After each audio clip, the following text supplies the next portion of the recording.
ऐसा नहीं है कि डकी की जमानत हो जाए और रजब भट्ट के लिए रास्ता हमवार हो जाएगा। अब वो खारिज हो गई, इसका मतलब ये हुआ कि रजब भट्ट के जो वकला हैं वो रजब भट्ट को कहेंगे कि जो भी जज होते हैं उनकी जो रिमार्क्स होते हैं फैसले के बाद आते हैं, फौरन नहीं आते। तो जो भी जजमेंट आएगी उसकी बिहाफ के ऊपर रजब भट्ट के वकला जो हैं वो रजब भट्ट को मशवरा देंगे।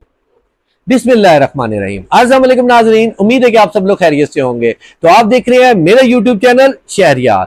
नाज़रीन, आज काफी सारी बातें आप लोगों के साथ करनी है, क्योंकि आज मैं आप लोगों को वो चीज बताने जा रहा हूं जिससे आप लोगों को ये मालूम हो जाएगा कि रजब भट्ट के लिए पाकिस्तान आने का रास्ता कैसे हमवार हो सकता है। उनके वकला ने उनको क्यों इतनी देर तक रोका हुआ है और वकला जो है वो कौन सी ऐसी चीज को देखना चाहते हैं जिससे रजब भट्ट के लिए रास्ता हमवार होगा। तो आज के इस व्लॉग में सिर्फ हम उस कानूनी पहलू पे बात करेंगे। ऐसा नहीं है कि डकी को जो है कल जमानत हो जाएगी, वो घर चले जाएंगे और रजब भट्ट का रास्ता आसान हो जाएगा, ऐसा हरगिज नहीं है। इसलिए आज के इस व्लॉग में मैं आपको वो इंपॉर्टेंट बातें बताऊंगा जिसको आप जानने के बाद आप ये समझ सकेंगे कि रजब भट्ट का जो है पाकिस्तान आने का रास्ता कैसे हमवार हो सकता है। तो इसलिए आज का ये व्लॉग आपने मुकम्मल जरूर देख रहे हैं। तो सबसे पहले मैं उन तमाम नाजरीन को वेलकम कहता हूं जिन्होंने हमारे चैनल को पहली दफा ज्वाइन किया। आप सबसे पहले हमारे चैनल को जल्दी से जाके सब्सक्राइब कर लें, क्योंकि यहां पर हम आप लोगों को फेक न्यूज से और गुमराही से बचाते हैं। तो आप जल्दी से जाकर हमारे चैनल को सब्सक्राइब कर लें। तो नाज़रीन, सबसे पहले आप सब लोगों का बहुत बहुत शुक्रिया कि कल का व्लॉग में जो हमारे गेस्ट थे कि हमने सालगिरह भी आप लोगों के साथ सेलिब्रेट की और आप लोगों ने इतना ज्यादा प्यार दिया और इतनी सारी विशेष और इतनी सारी दुआएं दी, और उनकी तरफ से जो है स्पेशली ये पैगाम था कि आप सब लोगों का शुक्रिया अदा किया जाए। तो आप लोगों का प्यार का बहुत बहुत शुक्रिया। कुछ लोगों ने मैसेज किए थे इसलिए मैंने उनको जवाब दिया। तो नाज़रीन, अब जो बात मैं करने जा रहा हूं वो है रजब भट्ट के पाकिस्तान आने के रास्ता किस तरह हमवार होगा। बात को आपने अच्छी तरीके से समझ लेना। देखिए, सबसे अहम बात यह है कि जैसे कि डकी की कल जमानत है, यानी कि 2 तारीख को डकी की जमानत के हवाले से NCCI को जो नोटिस दिया हुआ था, उन्होंने कल सेशन कोर्ट में आना है और उनका फैसला सुनाना है। और जज साहिबा ने ये बात उनको क्लियर की थी कि तमाम जो है अपनी तहकीकात मुकम्मल करके फाइल लेके आए। तो अब कल जो है वो NCCI वाले कल पेश होंगे और उधर से डकी भाई के भी वकला पेश होंगे। फर्ज करें डकी की जमानत हो जाती है, मैं आपको एक एग्जांपल देने जा रहा हूं ताकि आप जो है ना आसानी से समझ सके, और मैं सादा तरीके से आप लोगों को समझाऊंगा ताकि आप लोगों को पूरी पिक्चर क्लियर हो जाएगी। जितनी फेक न्यूज, जितनी अजीबोगरीब बातें लग रही हैं, जब आप मेरा ये व्लॉग देख लेंगे तो आपको अंदाजा हो जाएगा मैं क्या बात करने जा रहा हूं। तो फर्ज करें डकी की जमानत हो गई। अब डकी की जमानत हो गई तो आप सब जो है वो यकीनन खुशियां मनाएंगे कि शुक्र है डकी जो है वो अपने घर आ गए हैं और उनको जमानत हो गई है। लेकिन ऐसा नहीं है कि डकी की जमानत हो जाए और रजब भट्ट के लिए रास्ता हमवार हो जाएगा, ऐसा हरगिज नहीं है। ठीक है, देखिए, सबसे इंपॉर्टेंट ये है कि जब डकी को जमानत मिलेगी तो जो जज साहिबा हैं वो एक अपने रिमार्क्स लिखेंगी कि उन्होंने किस बेस के ऊपर डकी को जमानत दी। वो जो रिमार्क्स हैं उसको जजमेंट बोलते हैं, ठीक है, जिसके ऊपर उनको जमानत मिलेगी। जब वो रिमार्क्स के ऊपर जो जो वो लिखेंगे वो सबसे ज्यादा इंपॉर्टेंट है। अगर फर्ज किया डकी की जमानत के बाद अगर ये लिख दिया गया कि इनको इस तारीख तक जमानत दी जा रही है और आप अपने केस को फॉलो करें और जब NCCI वाले बुलाएं आपने वहां पर पेश होना है और इन्वेस्टिगेशन में पूरा पूरा साथ देना है, ठीक है, इस बेस के ऊपर अगर उन्होंने ये रिमार्क्स किए और अगर इन्वेस्टिगेशन कंप्लीट ना हुई तो ये केस चलता जाएगा। ठीक है, बात समझ रहे हैं ना? यानी कि फिर डकी जो है वो घर तो आ जाएंगे लेकिन इस केस को फॉलो करेंगे, ठीक है, और फिर इसका बाद में फैसला आएगा कि डकी जो है वो बाइज्जत बरी हो गया और तमाम जो मुकदमात उनके ऊपर FIR कटी थी वो खत्म हो गई, ठीक हो गया। और अगर डकी के हवाले से जमानत होने के बाद रिमार्क्स ये आते हैं कि इस FIR को खारिज किया जाता है और डकी को बाइज्जत जो है बरी कर दिया जाता है, उनकी जमानत को कबूल कर लिया जाता है और केस को खारिज कर दिया जाता है। यानी कि वो जो FIR हुई है उसको ही खारिज कर दिया जाता है। अब वो खारिज हो गई, इसका मतलब ये हुआ कि रजब भट्ट के जो वकला हैं वो रजब भट्ट को कहेंगे कि जो है बड़ा ही बेहतरीन फैसला आया कि डक्की जो है उसकी तमाम जो उसके ऊपर मुकदमात थे वो भी खारिज हो गए हैं। ठीक है, अब जमानत हो गई।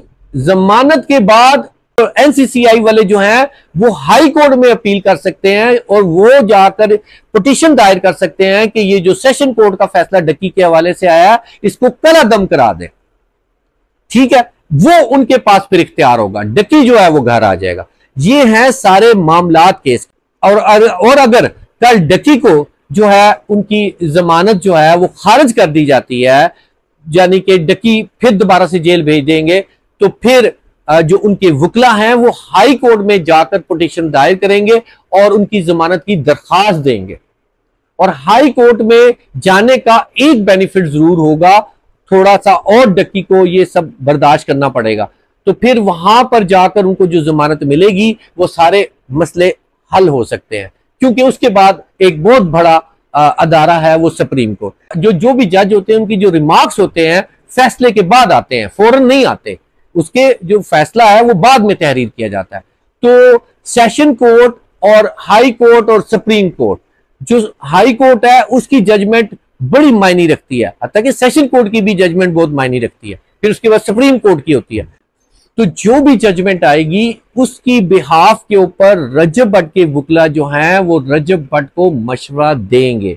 इसलिए अगर कल डक्की की जमानत हो जाती है तो आपने सिर्फ इस चीज का इंतजार करना है कि वो जजमेंट क्या है।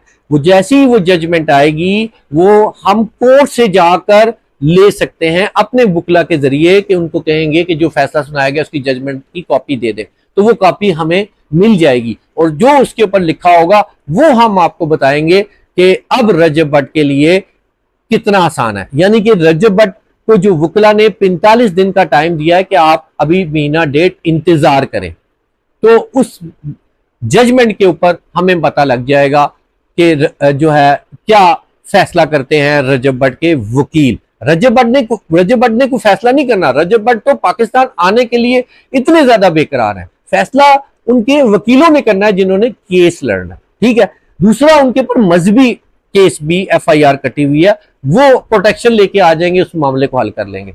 मेरा ख्याल है कि आप मेरी इतनी बात समझ गए होंगे। अगर ना समझ आए दोबारा से आप बेशक वीडियो देख के मेरे इन पॉइंट को समझ लीजिएगा।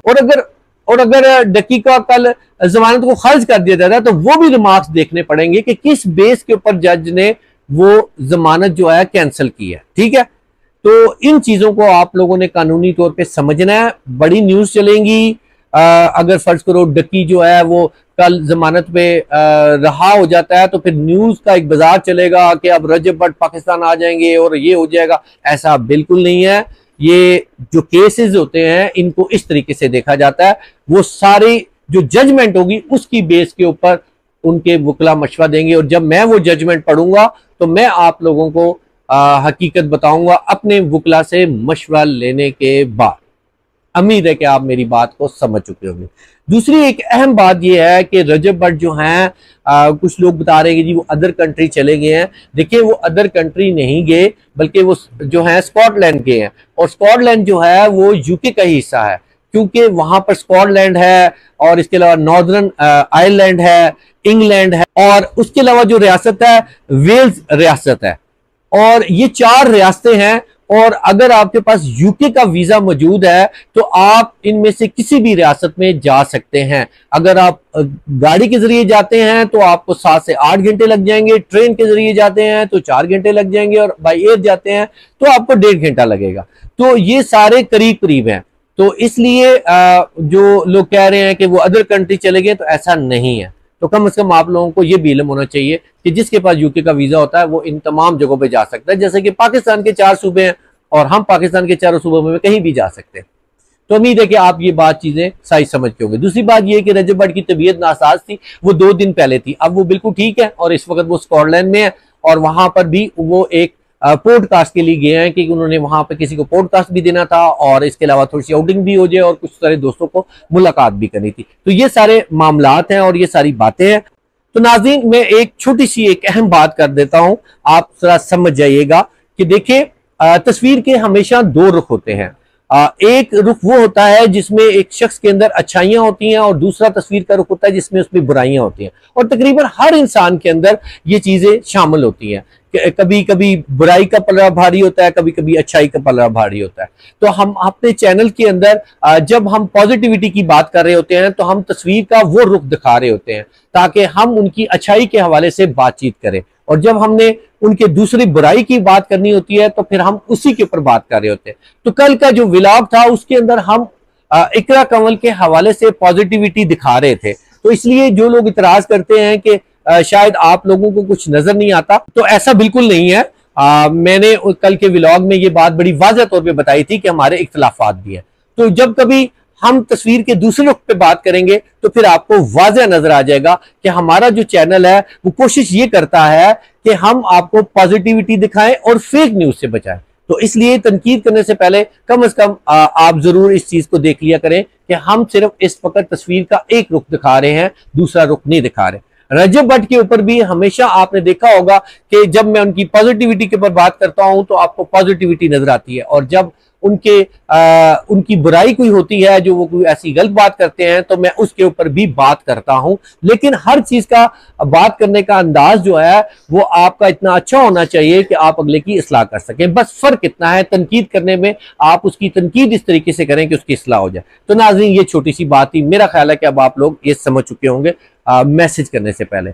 बाकी उम्मीद है कि आप लोगों को मेरी ये बात समझ आ गई होगी। मैंने कोशिश की कि टू द पॉइंट आप लोगों के साथ बात कर लूं, कि आप मेरी सारी बात समझ चुके होंगे। मुझे इस उम्मीद के साथ इजाजत दीजिएगा, और जाते हुए हमारे चैनल को सब्सक्राइब करना मत भूलें। हम चाहते हैं कि हमारे चैनल को आप ज्यादा से ज्यादा सपोर्ट करें और इसी तरह प्यार और मोहब्बत दिखाते रहें। अल्लाह हाफिज।